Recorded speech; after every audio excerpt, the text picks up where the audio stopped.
लिखा है कवि ने, उन जवानों के प्रति जो इस वतन के लिए, इस मातृभूमि के लिए अपने प्राणों की आहुति दे दी है। कैसे दे दी है?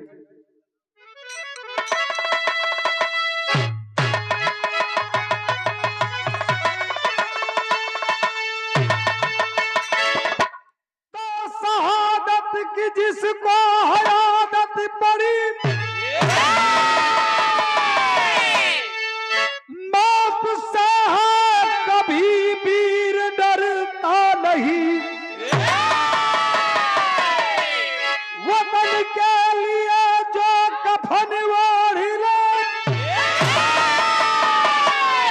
और उसकी गाथा अमर है, वो मरता नहीं। और यार जान देना बड़ी बात है, शेर चोटी से चढ़ के उतरता नहीं। ये जवानी वतन की कहानी बने, इसकी परवाह सुरमा तो करता नहीं।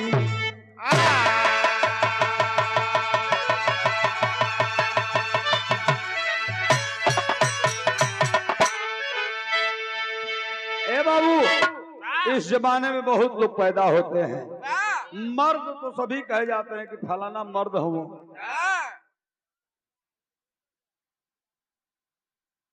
गिलास मंगत अड़जा तो सभी है,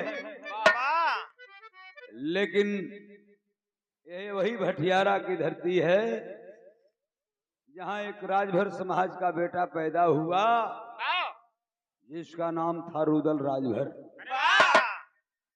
जब जमाने से टकराया तो पीछे हटने का काम नहीं किया। यह वही परिवार है, श्रीवास्तव परिवार, जिसने ठान लिया कि हर साल भी रहा होगा, हर साल एक नया कलाकार होगा। ये लोग भी कभी किसी से नहीं हटे।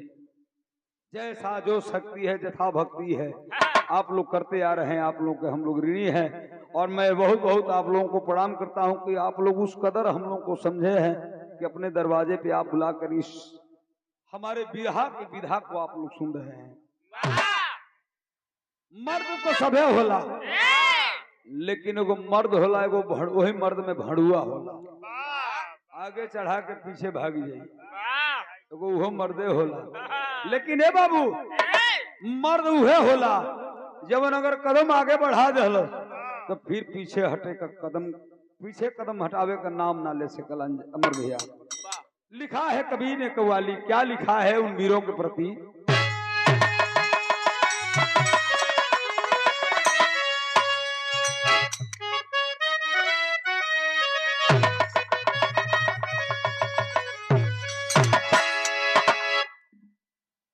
अरे ये गोटेदार लहंगा,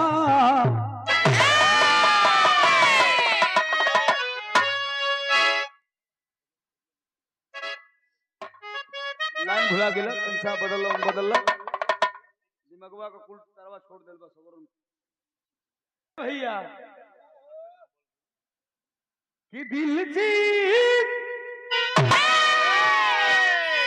एक बार नजर से नजर मिला लीजिए मीनाक्षी जी, तब हम समझेंगे कि हम करिया तोड़ दे धो फट दे। मारे बीरस बोलू तो तनी हमरो सुन ली, गाँव घर हमार कि दिल जीत आप मेरी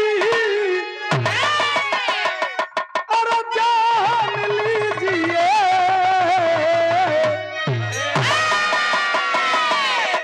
बस एक बार मेरा कहा, बस एक बार मेरा कहा मान लीजिए।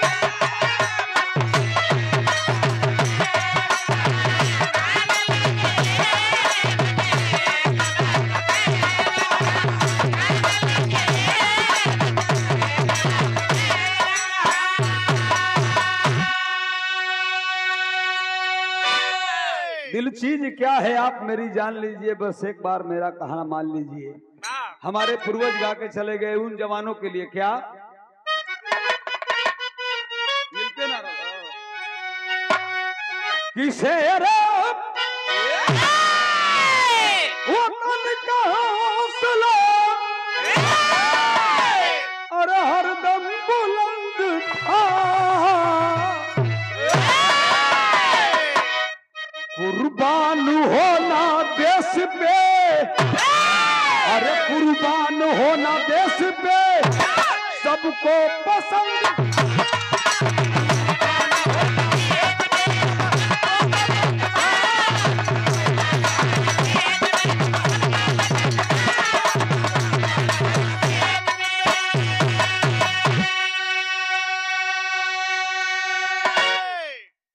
शेरे वतन का हौसला हरदम बुलंद था, कुर्बान होना देश पे सबको पसंद था।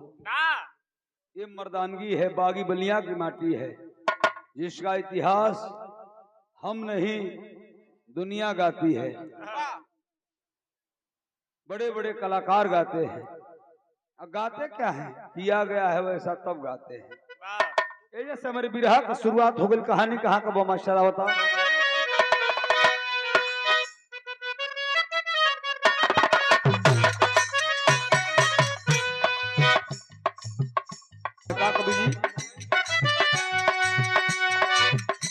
क्रांति की ज्वाला जली है इस देश के अंदर ही,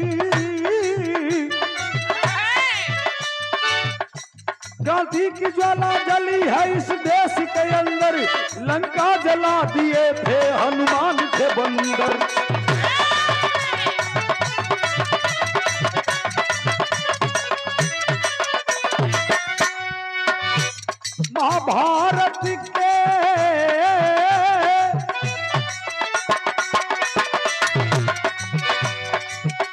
महाभारत के संग्राम को देखी है ये धरती, माना है लोहा चीन पाकिस्तान की हस्ती।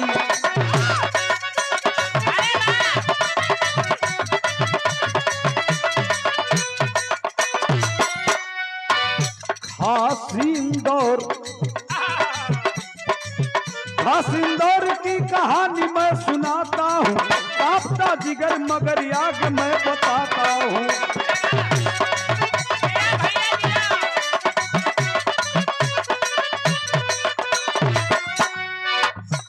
चंद्रिका यादव आए,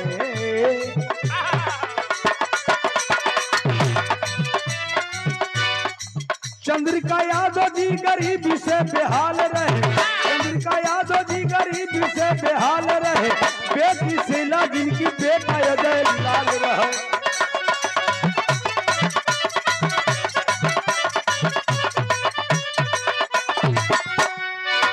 उसी गरीबी में परिवार को जिलाते थे, उसी गरीबी में परिवार को जिलाते थे, दूध बेच बेटा बेटी को पढ़ाते थे।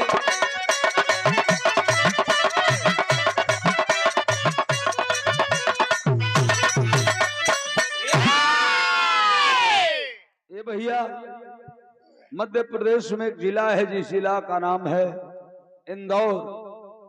वही इंदौर जिला के रहने वाले एक गरीब इंसान वाला एगो छोटे गांव बजौने गांव का नाम बा सोनपुर। वही सोनपुर का रहे वाला गरीब इंसान जेकर नाम रहल चंद्रिका यादव। चंद्रिका यादव के मालिक की कृपा से धर्म पत्नी एक ठे बेटा जेकर नाम अजय बा, आ एक ठे बिटिया जेकर नाम बा शीला।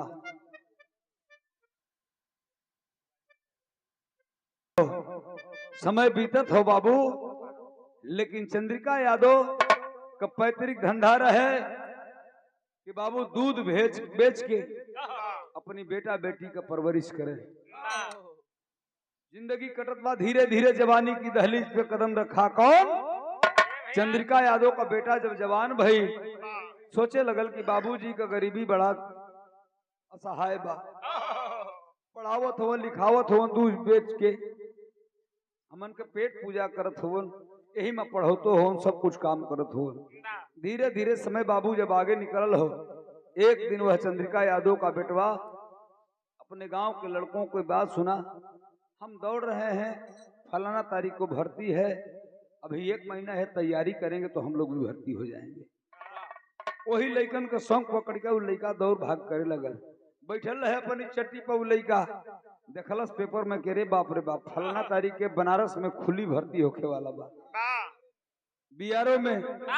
आज जब खुली भर्ती देखलस बाबू लड़का तो कैलस का घरे आई, कलस के बाबूजी को काम करा, बहुत दूध बेची लहला, साइकिल का हैंडल पकड़ के अपनी बाबूजी के समझावता, कहता का कहता, मास्टर बिरहा में गीत लग गई, उससे पहले है इनाम बा।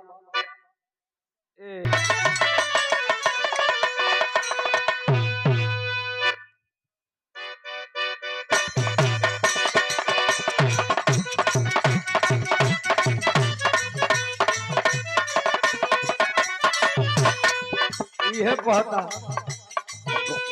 होते भिलू सरवा तू लेके साइकिलिया भावेला बाबूजी हमार, होते भिलू सरवा तू लेके साइकिलिया भावेला बाबूजी हमार, होते भिलू सरवा तू लेके साइकिलिया भावेला बाबूजी हमार, भरती में जात बासु गनवा न हो, करिह देवी से दोहार।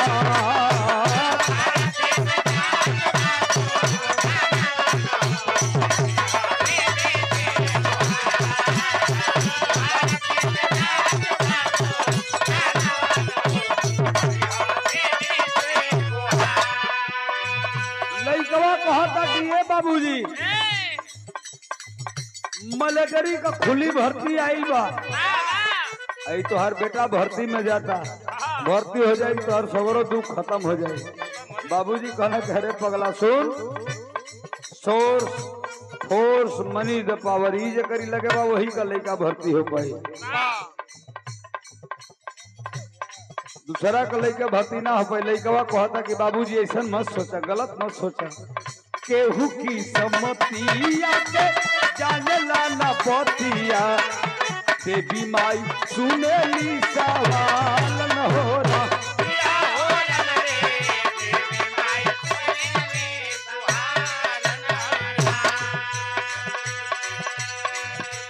अरे बाबू नामन में भर्ती में जाइबे चले हाय, हमारा और से 500-700 रुपया बाजो है, दूध बेच के आये है, चल जो। भर्ती में गया, बाबू देखे वो गरीब का लड़का जाके एक सिलेंडर दौड़ मारा और मालिक ने उसकी फरियाद को सुन लिया, आ गया नंबर में।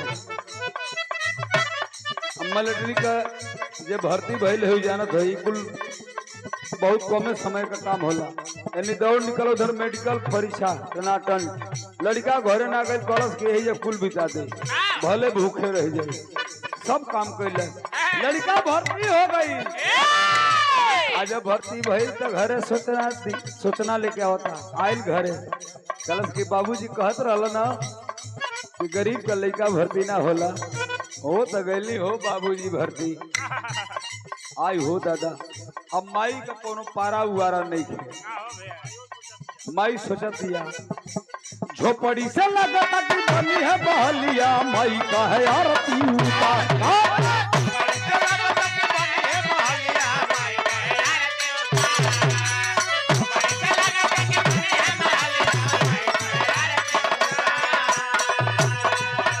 झोपड़ी से लगता कि बनी है बहलिया, माई का है आरती उतार, आरती जात बासु गानवा न हो, करिह देवी से दोहार।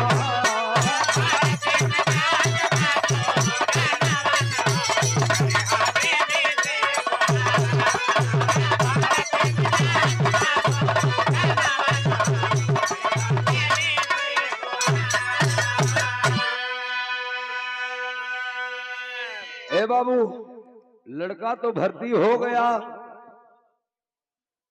माई करम बहुसिर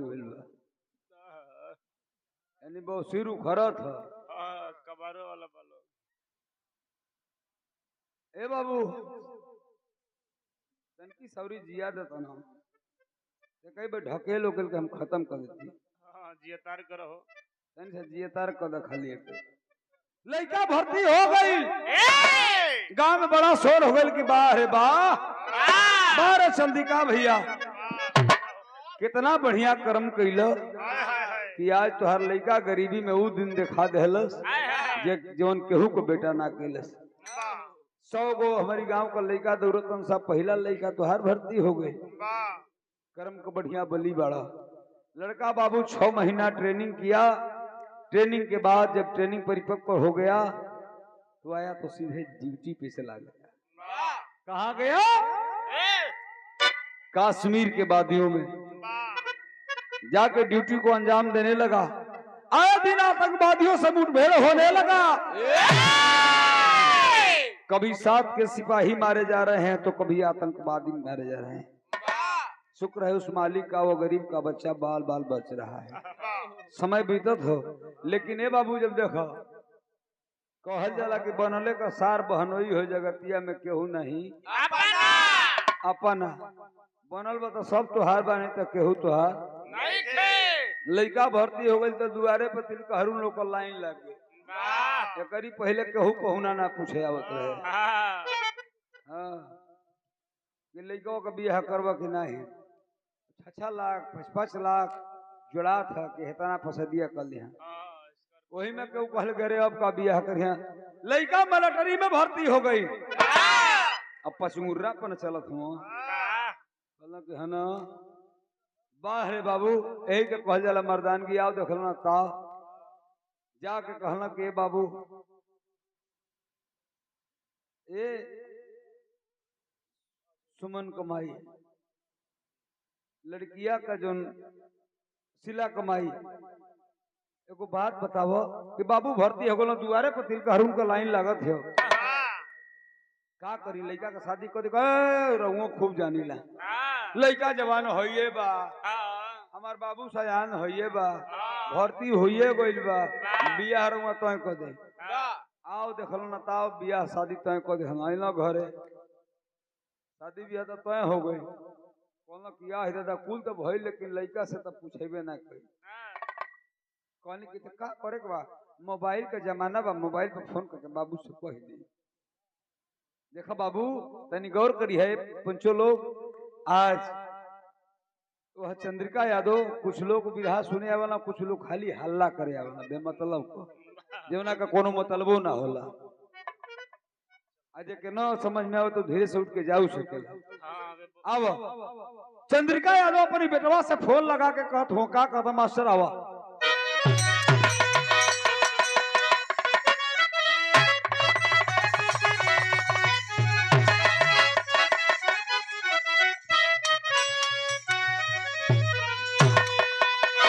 तुहे बा अरे मन करे सिलवट पर लोढ़ा से अरे कुछ दी जवानी रजऊ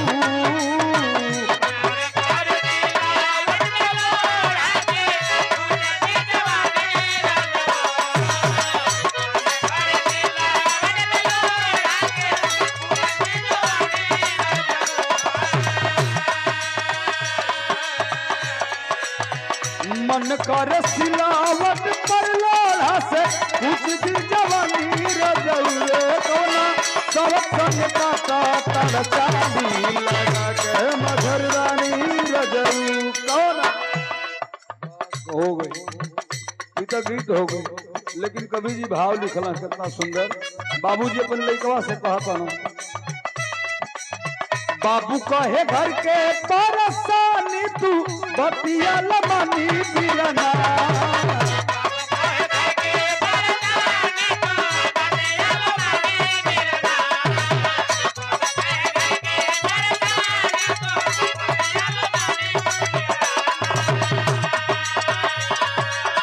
बाबू कहे घर के परेशानी तू बतिया लमानी बिरना तो हम शादी हम बदले बंधानी बतिया लमानी बिरना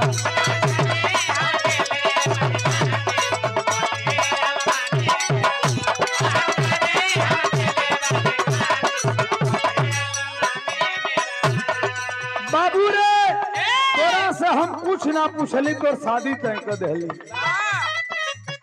ए बाबू शादी तो के मंजूर बा से कहला जय ए बाबूजी अरे लड़की कान होके कोड़ होके से मतलब नहीं थे, हमारी माई बाबू से बढ़ के कुछ नहीं थे। माई बाबू जो शादी हमारे तय कर देना वो हमारा खातिर सब कुछ बा। कहला बेटा छुट्टी ले लो भइल का छुट्टी ले आ जाए छुट्टी ले आ जाए उचित समैया सुमन से भैया जय का सगैया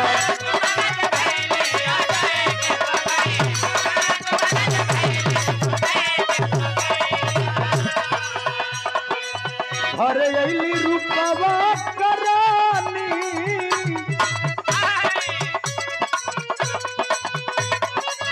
घरे अली रूपवा करानी तू बतिया मनी बिरना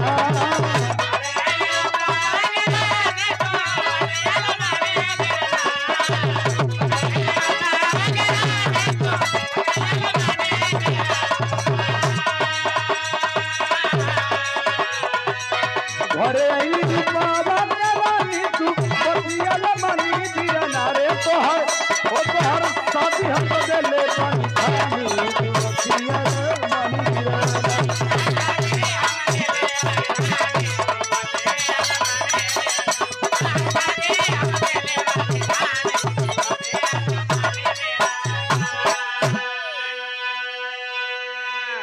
ए बाबू लड़का घरे आइल जब घरे आइल तो बड़ी सुंदर लड़की बा जो का नाम बा सुमन। सुमन से उसकी शादी हो गई। जब शादी हो गई बाबू तो 10-20 दिन रुकला घरे, लगभग 22 दिन हो गए। 23वां दिन काल मोबाइल पर फोन आ गई कि बेटा आला अधिकारी का बेटा अजय आ जाओ, तुम्हारी जरूरत है, आतंकवादियों का डेरा बढ़ता जा रहा है, ड्यूटी पे आना होगा। जाके माई बाबू को प्रणाम करता हूँ। कल कि माई हम जाते हैं। कल कहाँ कहाँ जात हुआ तेजी में कहाँ जात हुआ? कल कि माई हो बोलावा आ गया ड्यूटी पर जाए के बाद। कलश की करे कवन ड्यूटी है? कवन ड्यूटी है? 20 दिन का दुल्हन घर में आयल भी है। तो तोहर ड्यूटी लागल बा, ऐसा से ड्यूटी के हम चूल्ही में तूर के डाल दे। ये गांव के मेहरारू को भाषा है, लेकिन पढ़ी लिखी थी उसकी औरत जिसका नाम था सुमन। कलश की अम्मा जी इनको यही सिखाया गया है, यही पढ़ाया गया है कि पहले वतन है, उसके बाद घर है, उसके बाद अपना परिवार होता है, जहान होता है। इनको जाना पड़ेगा। गैलन बाबू ड्यूटी पर जाकर तैनात हो गए, विदाई हो गई घर से, ड्यूटी पर तैनात हो गया। 10-20-30 दिन बीतल, 1 महीना बीत गई। लेकिन आजकल खींचा खींची का जमाना बा। व्हाट्सएप पर बड़की मोबाइलिया है जो नहीं सवत खींचतरी से लइकिया लइका खुली है अंगुरियाए वाली चमवा से जो चल बिना बुलेट को चलबो ना करे। गांव देश के लाइन से खड़िया हो गइल। ए बाबू वो लड़की एगो लड़की का फोटो आइल, ओकरे व्हाट्सएप से देखा था कि बड़ी सुंदर है। फिर इधर से रिप्लाई, उधर से हाँ ना करते में धीरे धीरे दुल्हन में प्यार हो गई। भटक गया अपने रास्ता को, भूल जाता है वो लड़का अपनी दुल्हन को। समय बीतत है, लेकिन वो लड़की कहते है कि सैया जी कहिया मुलाकात हुई आपसे। कहला कि रुको खचखचा मती, 6 दिन का छुट्टी बा, यही में मार देते हैं कि कुल कमे फरियाद है। बर्दाश्त कर तनिकी सा। अब घरे ना जाए हम आवत नहीं। छुट्टी लेहलन बाबू 6 दिन का। 6 दिन का छुट्टी लेके वर्दी न पहिर के सिविल ड्रेस में जाए के घरे तो चल दहला। कहाँ? पहाड़ियों के रास्ते से चल दिया। वह पांडापुरा में बहुत एक छोटा सा गांव है, जिस गांव का नाम आप लोगों को मैं बता रहा हूं पांडेपुरा है।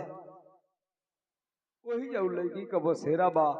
नेटवा बतावता, लोकेशन बतावता कि हमके दाएं बाएं केंगे कहाँ जाए के बा? लड़की कवन बा, कैसन लड़की बा? गीत लग गए मास्टर।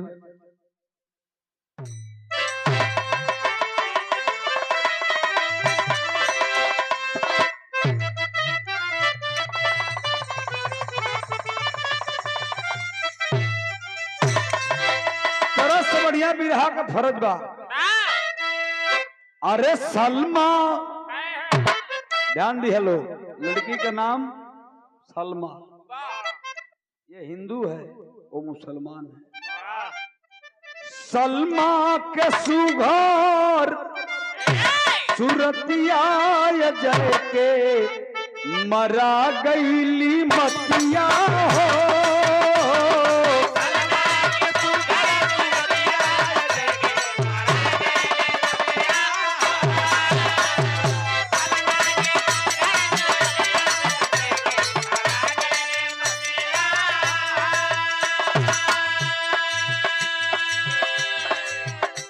अरे जाल में मोहब्बत के लिहली फांसाई,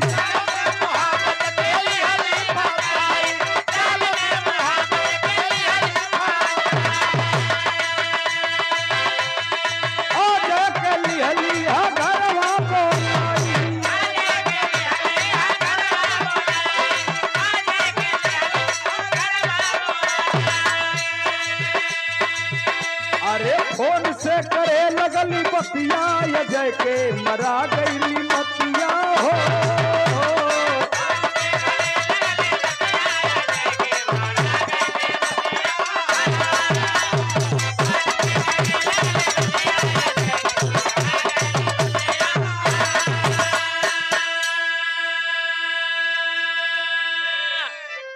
पहुंचा वो लड़का अजय कहाँ पहुंचा? उस लड़की के पास। दरवाजा भड़बड़ाया, खटखटाया, और लड़की दरवाजा खोलती है।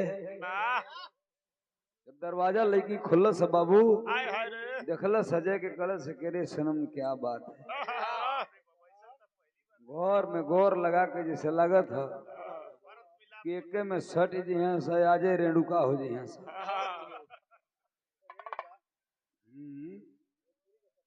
नहीं ना, वो शराब लग गई।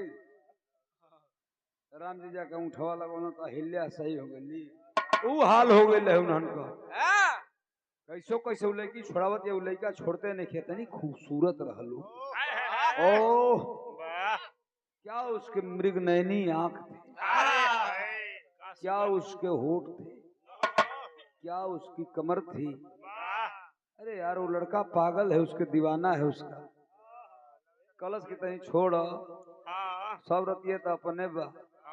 कलश की चलिए बैठिए, जल जलपान कल। बाबू वही खमिया में इनके बैठा के जल जलपान करावत है, फोन से बतियावत है। कहीं आ जाओ, मुल्ला फंस गया है, मुल्ला फंस गया है। तनी सा ध्यान गए तो कलश की बाय हो सकेला भाई, मुसलमान है उल्ला मुल्ला करते रहते हैं, दिमाग से बात कर गई। तब तक अचानक उस जवान का नजर जिस बेड पे बैठा है, उस बेड के कोने में गया। देखा कि इसमें असलहे रखे गए हैं, बंदूक है, बारूद है, गोला है, सब बहुत कुछ सामान है इसमें। कहा कि रे यार मैं तो फंस गया, ये कोई आम लड़की नहीं है, चला ये तो आतंकवादी संगठनों की लड़की है।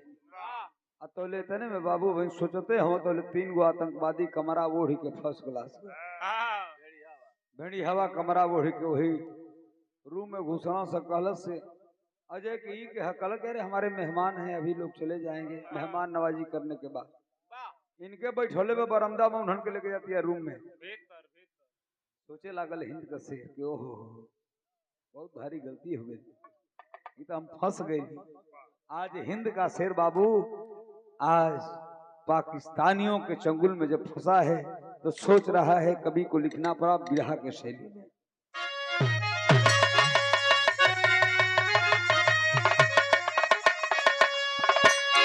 अरे मोरे राम घेराइल जब सीमा पर सरवा अरे घेराइल जब सीमा परी, ओहो घेराइल जब सीमा पर शेरवा, आफत जान के ऊपर आतंकिन कहीं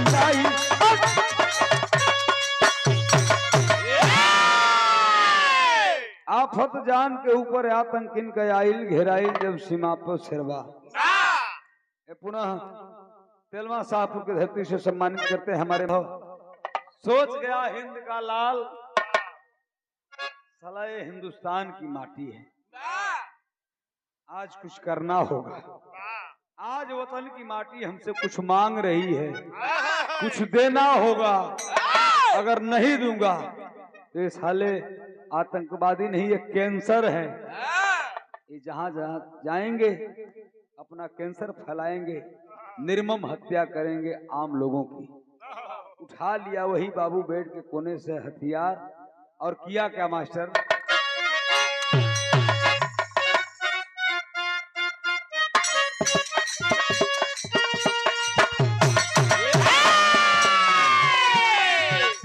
कि गोरी का पारी उमर लचकनिया,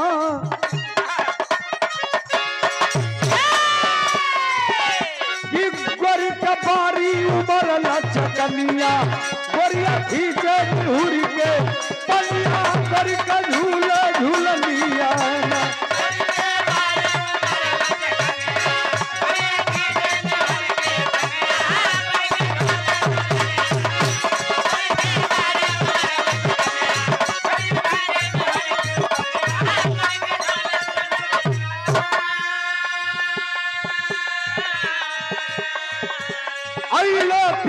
आतंकी घरवा, आतंकी घरवा के भितरिया रे सिकरिया भर के देखा नजरिया।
वो हमारे हिंद का जवान, हमारे हिंद का शेर थड़ थड़ गोली चलाने लगा। तीनों आतंकवादी मार दिए गए, लाश में तब्दील हो गए, खून का फव्वारा बह रहा है।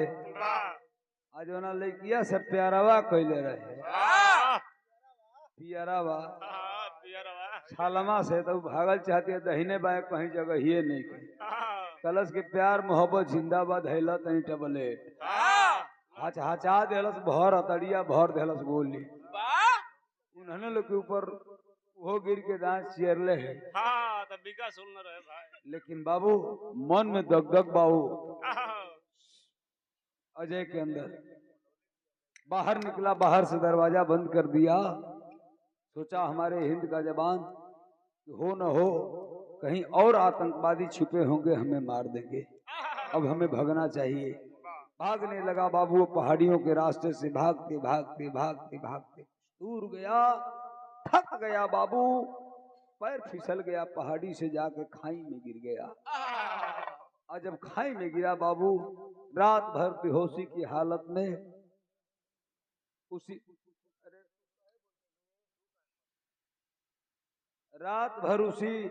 खाई में बेहोशी की हालत में पड़ा रहा। सुबह का समय हुआ, एक गणेरिया अपनी भेड़ियों को लेके आया चराने के लिए। देखा कि कोई नौजवान इस गड्ढे में पड़ा है। मेहनत किया बाबू, इंसानियत इसी को कहते हैं। वह गणेरिया उस अजय फौजी को अपने कंधे पे उठाया, कैसो कैसो लेके एक आध भेड़िहारों को और बुलाया, अपने घर लेके गया। जब घर लेके गया बाबू, उपचार करने लगा, बोल रहा है, सब कुछ कर रहा है, लेकिन यादाश्त उसकी खत्म हो गई है। पूछ रहा है वो गणेरिया कि बेटा तू कौन है, कहां से आया है, यहाँ कैसे पड़ा था गड्ढे में। चाचा जहां हूं मेरा यही घर है, मैं कुछ नहीं जानता हूँ, कुछ नहीं बता रहा है। धीरे धीरे समय बीते लगल बाबू। कितना दिन का समय बीत गई, लगभग 15 से 16 दिन का, यानी पूरा 6वें दिन का छुट्टी बा। घरे वायरलेस गई, वायरलेस से मैसेज आयल कि बाबू घरे अबे नहीं हो गए। अधिकारी ने कहा कि ये बताना मत कि छुट्टी दी गई है, चारों तरफ तफ्तीश करो, खोजो जवान को। खोजा गया लेकिन अजय फौजी कहीं नहीं मिला। धीरे धीरे समय बाबू 20-22 दिन का और बीत गए। अधिकारी ने कहा कि काम करो, कि अब नहीं हो सकता है ऐसा काम। लग रहा है कि अजय कहीं क्रोधावेश में आकर के ड्यूटी को अंजाम से छुट्टी लेकर के देखा होगा बॉर्डर के पास किसी आतंकवादी को। लग रहा है कि बॉर्डर क्रॉस कर गया, उसको आतंकवादियों ने मार दिया। बाबू हो सूचना अधिकारी दे दहलन बाबू थाना पर। जब थाना पर सूचना गई तो थल बल के साथ थानेदार साहब पहुंचलन चंद्रिका यादव के द्वारे, वही इंदौर जिला में सोनपुर गांव में। पूछत पूछत जात हो, गांव के लोगों को भीड़ लागत है कि भाई चंद्रिका यादव न चोर हव न चाई हव, कि कैसन दरोगा पुलिस के गाड़ी घरे जात हो। जाके खड़ा हुलन दरोगा जी, कलन की चंद्रिका यादव चचा आप ही का नाम है। कहला कि हाँ बाबू हमरे नाम है। का बात है? कहला कि बाबू तो हर बेटा अजय यादव रहलन। कहला कि दरोगा जी लगा था तो हर दिमागवा का स्क्रूपवा छोड़ दिले है। अरे मर्दवा हमार बेटा अजय यादव रहलन ना हुआ। जैसे तू देशवे में रही के थाना डखाना पर लोगन का सेवा करेला, हमार बेटा बर्फ की सिल्ली पर रह करके और अपने वतन की रखवाली करता है। मैं उसी अजय फौजी का पिता हूँ। तब बाबू तब दरोगा जी ने कहा कि चाचा कहना तो नहीं चाहता हूँ, लेकिन कहना ही पड़ेगा, सच्चाई मैं कब तक छुपाऊंगा। अब वो है आपका बेटा इस दुनिया में अजय फौजी नहीं रहा। जंगला में से मेहरारू ताकतिया, बहनियों ताकतिया, माइयों ताकतिया। कहला कि का जिसे लगल कि 11,000 वोल्टेज के करंट शरीरिया में घुस गया। कहला कि चाचा आपका बेटा बॉर्डर क्रॉस कर गया, सूचना आया है आपका बेटा बॉर्डर के उस पार मार दिया गया। उसका शव भी नहीं मिला, उसकी लाश भी नहीं मिली कि हम लोग लेके आ पाए। कोई घरवा में कहीं माई बेहोश होके गिरल बा, कहीं बहनिया बेहोश होके गिर गई, और कहीं मेहरारू बेहोश होके गिर गई। भगदड़ मची गई, रोआ रोहट चालू बा। अरे बाप हो बाप, गांव का लोग जाके सबके परिवार की हर एक सदस्य के 5-5 लोग 10-10 लोग समझावत हो, बुझावत हो कि चंद्रिका भैया ये बहनी मेहरारू मेहरारू के गोल को समझावत हो, और मर्दाना का गोल जोन बाटे तो चंद्रिका भैया के समझावत हो।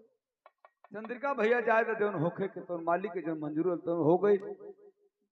अरे मर्दवा तोहर तो सीना गर्व से फुलाए के चाही, काहे रोत हो? तोहर बेटा शेर रल हिंदुस्तान के आवाम खातिर मरल बा, वो अमर है मरा नहीं है। कहला करे मर्दे हम रो तनी, हम अपनी बेटा खातिर नहीं खीरो। ऐसा लगल कि शरीर शून्य हो गइल बा। कहला कि रोत है, ओका कारण बा कौना खातिर रोत है? आओ मास्टर।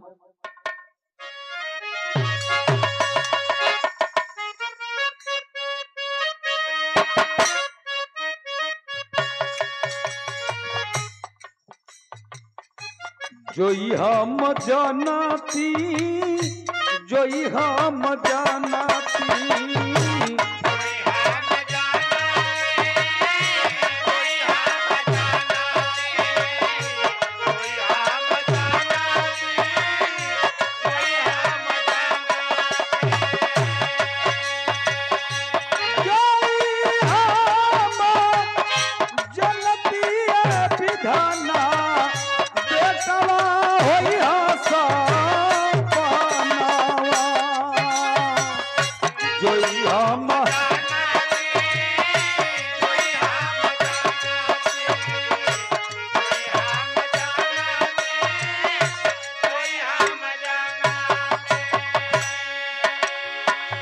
तो बुझे नाही देती ये लोगवा,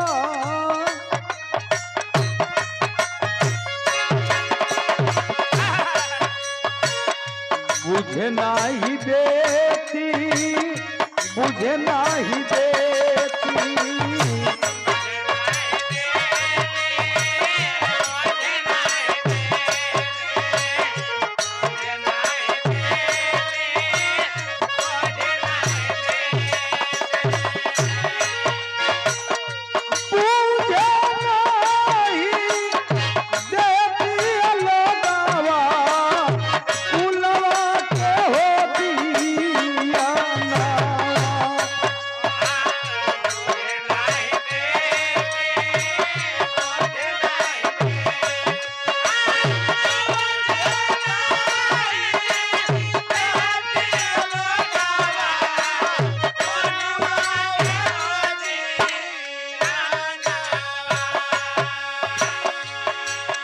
गम्बा कौना बात को गम्बा, हमर लड़का मरा गए बात को गम नहीं खे।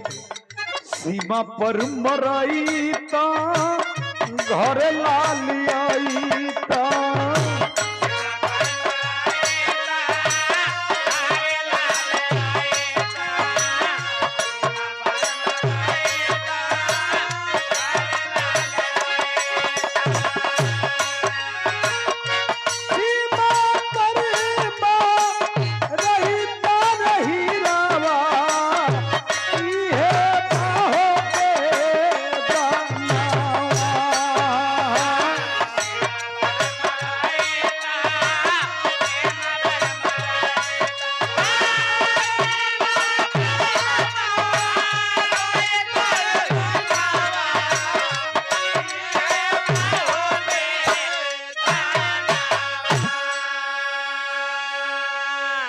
आज हमार लड़का सीमा पर मराइल है। हमारी लड़का का हमारी लड़का का लाश दुआरे पे आई, पूरा हिंदुस्तान हमारी लड़का के सलूट करी, हमारी लड़का के नाम पर गोली छुटी, हमरो करेजा फुला जाए कि हम के बाप है।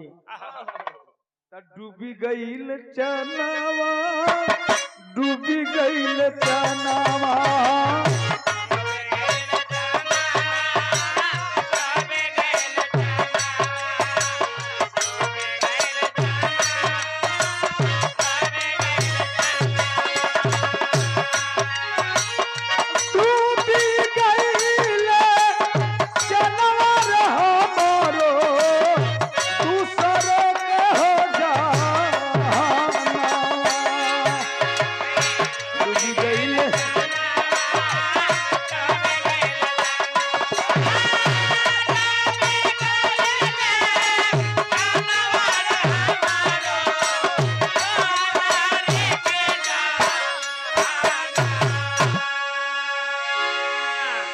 ₹100 का पुरस्कार सम्मानित किया गया।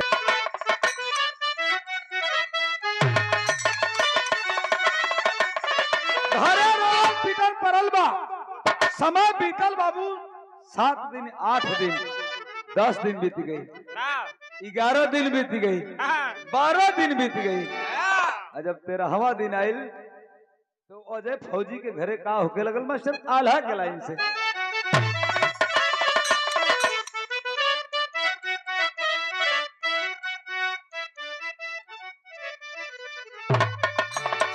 संदीप भैया हम भगवान से यह मनाइला कहीं हम जाते नहीं बिरहा गावे गाड़ी लड़ी तो डायरेक्ट मर जाती है तो काम खत्म हो जाए।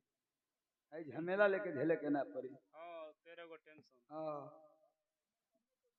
मनोकामना पूरा उना न करी है बाबू जितना झेलावे के बाद झेल ए लोगवा कि वही विधि का विधानवा रे विधि का विधानवा गजब है दुनिया में बाबू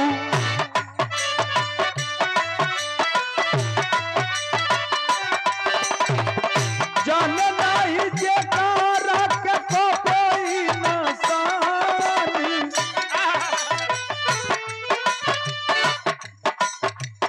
आज के भवनवा आई तेरही बदिनवा पंचो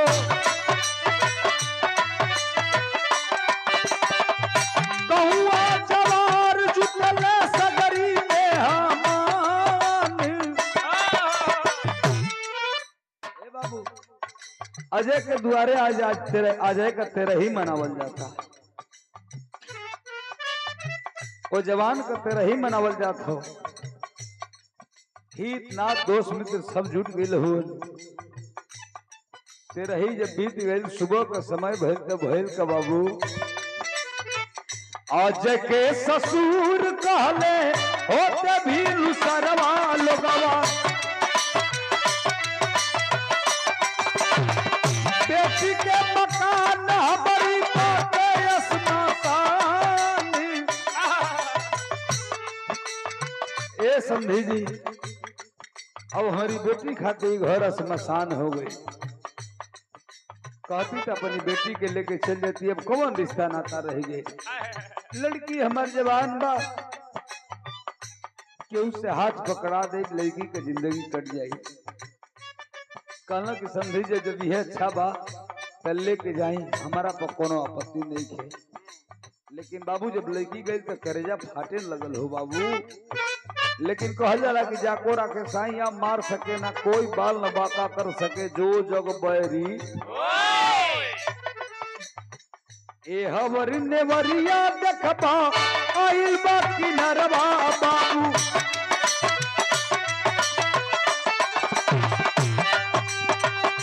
बहुआ में अइले जब अजय श्रीमानी तेरा ही बीत गई सब कुछ खत्म हो गई ऊ जवान जवन गडरिया की घर में पड़ल बा खड़ा भइल पेशाब लगल रहल जोना के लोग लघु शंका कहला पेशाब किया आया दरवाजे से टक्कर लग दरवाजा से टकरा गया गिरा और जब गिरा आ जाए फिर खड़ा हुआ तो ये मालिक की प्राकृतिक देन है अपने होशो हवास में एकदम वो पहचान रहा है कि मैं ही अजय हूँ अरे यार मैं किसके घर में हूँ आता है वो गणेरिया कहा कि चाचा हम ऐजा कैसे सगरो कहानी बतौलस कि बाबू गढ़ा में गिरल रहलो पहाड़ी पर से तो के हम लेके अली तू के हवा कहलस के रे चाचा हम तो मिलिट्री के जवान हैं हम देश का सेवा करे वाला हैं ऐजा कैसे सगरो कहानी बतौलस देश का जवान हुआ अरे बाप हो बाप कपारे हाथ रखलस के रे दादा हो दादा ये लड़का अगर सिविल ड्रेस में ना रही तो हम पहले ही पहचान के लेते चूंकि सिविल ड्रेस में गए रहलन कहा कि बेटा भग जाओ अभी भी समय है गया अपने अधिकारी के पास जब गए हो बाबू कहा कि कैंपस में अधिकारी कुछ लिख रहे थे अंदर हेलल कलश के जय हिंद सर अधिकारी का लागल की कलमी छूट जाए कहना कि साला ये अजय है कि अजय का भूत है अजय हाँ सर अरे पगला अब तक तू कहाँ था मैंने तुम्हारे घर तो मौत की सूचना दे दिया मुझे तो लगा कि तू पाकिस्तान में चला गया है तुझे मार दिया गया है सारी अपनी घटना को बताया कि मेरे साथ एक लड़की के चक्कर में क्या क्या हुआ तो मैं कहां पहुंच गया कहा कि बेटा एक काम करो तात्काल प्रभाव से तुम्हारी छुट्टी मंजूर की जाती है अपना ये बैग और सामान सब उठाओ, पहले अपने गांव भागो। तुम्हारे गांव में सूचना दे दी गई है। आज लगभग 1 महीना से 1.5 महीना का दिन बीत गई। अजय बाबू बैग लेके आयल हो, अपने गांव में टेम्पू से जाता, रेलवे स्टेशन पर उतर के वहां से टेम्पू कैलस, जब जाता घर गोलिया वाला बैग बा, डगरौते जात ह। रामू काका प्रणाम सलाम। सब आदमी अपने में छुट्टी काटे है से, हम सुतल है कि जागल है कि का है, अकिया जवा का भूत है हमारी आवत है। लोग परेशान हुआ, धीरे धीरे घरे गए, गांव में भीड़ लग गई। जाके अजय देखलस अपनी बाबूजी के छाटी काटत हो, बहनिया लहना धरावतिया बाबूजी छाटी काटत हो। जाके पीछे से कलस की बाबूजी तुहार अजय, तुहार फूला अजय हो बाबू। बाबूजी की जैसे लगल की बार बार लड़का के विषय में सोची नहीं से हमारी कनवा में अवधि आवता। पीछवा से जब हाथवा ठोकलस की बाबू, अरे हम तुहार अजय वाह, तब तो मशीन का बाबू डंडी छूटी गई। पलट के देखला बाबू भर हकवारी धक के, बाबूजी फपक फपक के रोए लगलन। कहला के रे बाप हमार बेटा अजय। कहला हाँ बाबू। कहला यहाँ मर्दवा तू जियते हवा, तो कौन मुर्दा का कैसे सूचना आ गई कि तुहार लड़का मर गई, शहीद हो गई। बहनिया धोके अकवारी में रोती है, बाबूजी रोत हुआ। वही कोना में एगो परल बा बरमदा में माई। 10 मिनट 5 मिनट हचक हचक सब रोवल। कहला कि बाबू माई कहाँ बा? कहला कि जा बाबू हुका माई तोहर बैठल है। माई बाबू जब सहजय का मौत का सूचना सुनलस, ते बाबू जे करे कहीं रीढ़ का हड्डी हो और टूट गई, तो माई बाप पर का बीती आप लोग विचार कर ली है। जे करे कहीं चिराग होके माई एक हद बा कि ओ हमार अजय अजय, बस इतने रटते रहे, अजय आ जाए, अजय आ जा अजय। बाबू कहा जाता है कि बाबू का हियरवा कठोर होला भले होला बाबू, माई का हियरवा होला ममता का धार। बाप को विश्वास हो गया कि मेरा लड़का इस दुनिया में नहीं है, लेकिन माँ तो लग रही है कि बेहोश है, लेकिन उसको उम्मीद है कि मेरा अजय लौट के आएगा।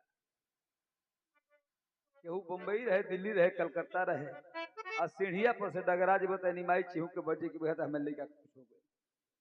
इतना माई बेटा का धागा तगड़ा होला। यही के कुछ धर्म शास्त्री लोग तार के इतना करे गाड़ी मार दिले बालो कि फलाना चीना ना हो, चीना कुछ ना हो। लेकिन एगो बात तो के बताते नहीं, अगर तुम्हारी माई का यह लग गई तुम्हारी ऊपर, तो एगो बेटा करेजा फाड़ के रोवे लगी कि हमारी माई के लगा था कि कुछ हो गई। अब माई के अगर कुछ बेटा के कुछ हो गई, बाप ना समझ पाई, लेकिन बेटा जरूर बुझ जाए कि हमारी माई का हमारे बेटा के कुछ, माई समझ जाए कि हमारी बेटा के कुछ हो गई बाबू यहाँ बाहर में। तो सोचना है कि लड़का तो हर सीढ़ी पर से गिर गिर बा, चाहे पट्टा में से लपटा के गिर गिर बा, बिल्डर लगी गिर बा।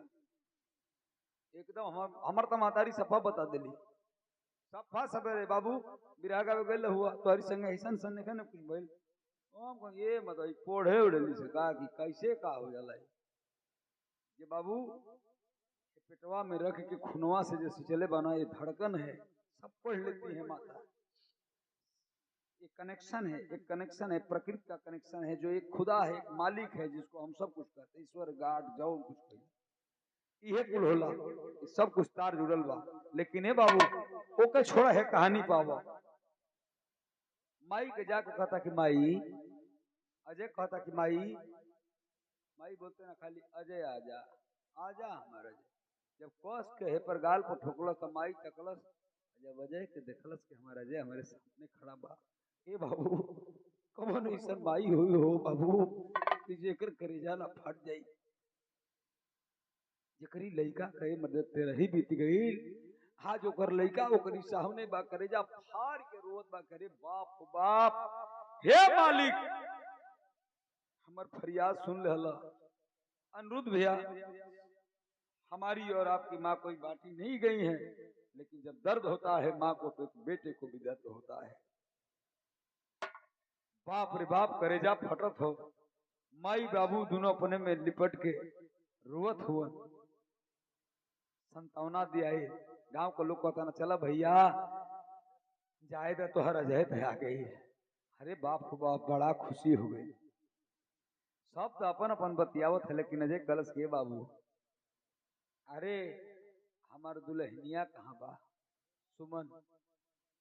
ते बाबू घरवा का लोगवा रोए के तो रोते रहे, जब सुमन का नाम सुनो तो और ही साउंडवा कौस हो गई और ही कौस के रोए लगला, फक के रोए लगला। सारी आप बीती बताए कि तुम्हारे तेरही के बाद तुम्हारे ससुर जी तुम्हारे पत्नी के लिए चले गए।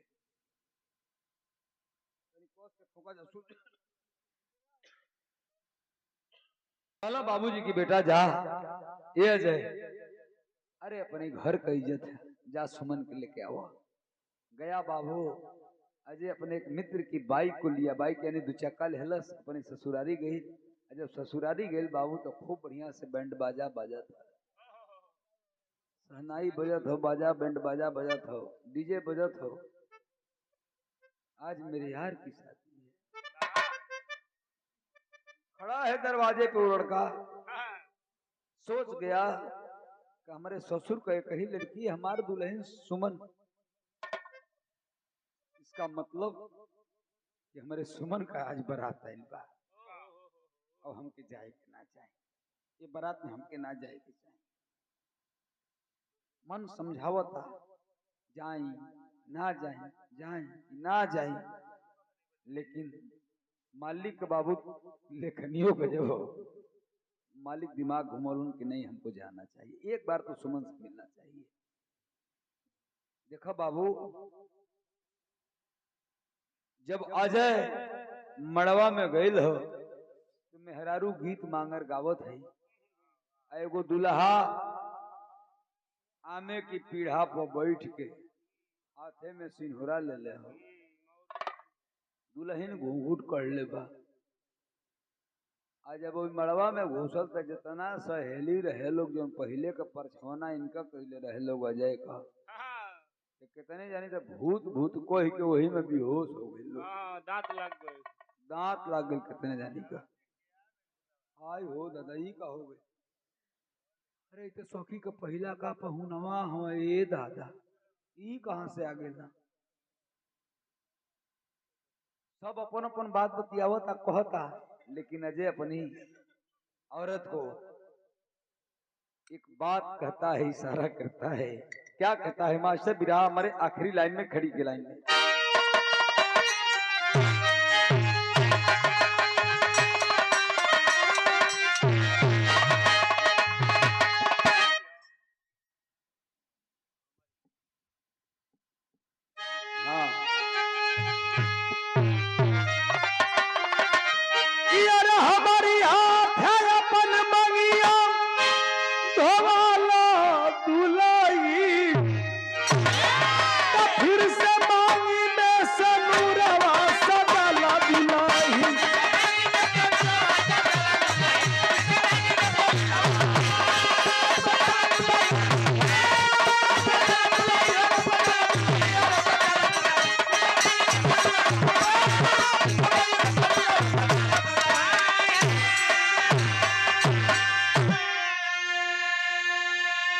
जब अजय का आवाज वो दुल्हन के कान में गई हो बाबू, माल वीडियो तो लागल बा, जब कान में आवाज गई तब वो दुल्हन का है के देखे जा वो उठा हटावत हो कलश गीता हमार पहिलका जना का आवाज है।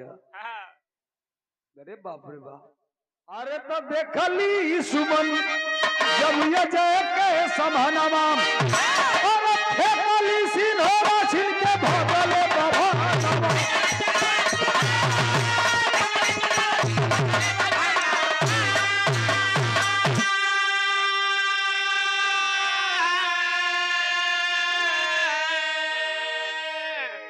दुल्हन सीधा है सिन्होरा।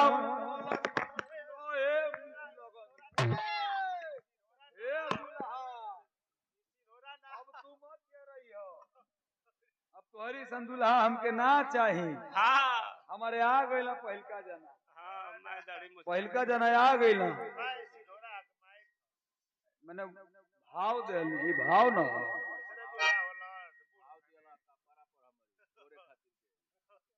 थोड़ा जी रुको पहले बतिया के पूरा हो जाएगा। कॉलस के सिन्होरा लेके बाबू तू जो हमार पहिलका जना आ गईला।